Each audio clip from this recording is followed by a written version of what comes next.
j'interrogeais Dieu sur la suite d'Amène-toi. Et il y avait une branche sur laquelle il y avait des fruits. Et en fait, il m'a fait comprendre que cette branche avec des fruits, c'était le festival Amène-toi. Et en même temps, il me montrait qu'il y avait une autre petite branche en bourgeon qui commençait à pousser. Et il m'a montré une grange. C'est une grande bâtisse un peu en ruine. Et sur le moment, je me suis dit, cette grange, je la connais.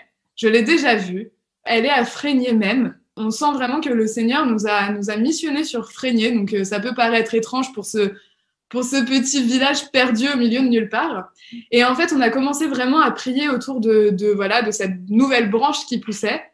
Et en priant, on a vraiment reçu dans la prière que c'était la maison de David. On a compris que ce serait un lieu pour former une école d'évangélisation autour de 4 axes. Bien évidemment, la parole de Dieu qui serait l'axe principal.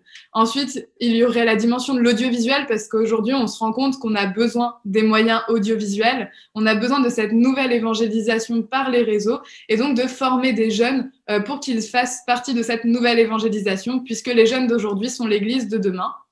On a aussi l'axe de la louange parce que trop souvent, on se rend compte qu'on fait un peu d'amateurisme et peut-être qu'il serait bon aujourd'hui de se professionnaliser parce que le Seigneur mérite quelque chose de qualitatif. Évidemment, il y aura aussi une partie qui sera un axe sur l'art. Pourquoi ? Parce que le Seigneur vraiment utilise l'art pour qu'on puisse parler. Donc l'art, c'est très vaste. Ce sera autant la peinture que la danse, que le dessin. Et après, on a commencé vraiment à prier davantage sur ce lieu et on s'est rendu compte que ce serait aussi un lieu d'accueil pour des personnes en difficulté. La toxicomanie, mais aussi l'alcool, aussi la pornographie aujourd'hui qui est un fléau. Beaucoup de jeunes sont tombés là-dedans et il est nécessaire de se désintoxiquer. Et en campagne, on peut se désintoxiquer aussi au moyen de la terre. Le corps, la peinture sont des bons moyens de se désintoxiquer.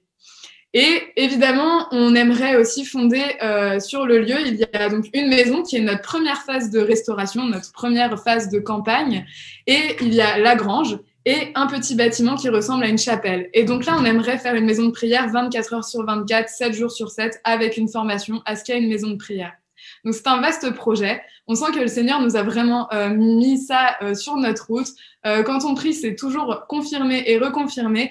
Et pour l'anecdote, ce lieu appartenait à des gens de ma famille. Et en fait, il y a 47 héritiers qui sont sur ce lieu. Ça fait 8 ans que ce lieu est en vente.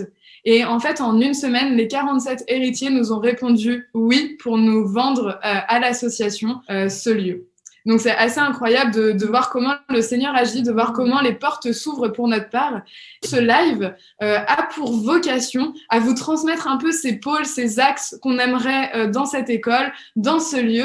Et donc, on le fait à travers différents intervenants qui, par leur charisme et par ce qu'ils portent, vont vraiment pouvoir transmettre, vous faire partager leur passion, ce qui les anime et vraiment remettre tout ça à Dieu. En fait, c'est un live caritatif, donc tout au long du live, voilà, on fera peut-être des annonces un peu pénibles parfois, voilà, pour faire un don. Il n'y a pas de petit don, hein, un don de 1 euro, comme 100, comme 1000 et peut-être plus encore, si Dieu le veut. Et c'est toujours un don. Et donc, peut-être que tout au long de ce live, vous allez être touchés. Peut-être que vous devez vous poser devant le Seigneur, qu'est-ce que moi, je peux apporter comme petite pierre à cet édifice ?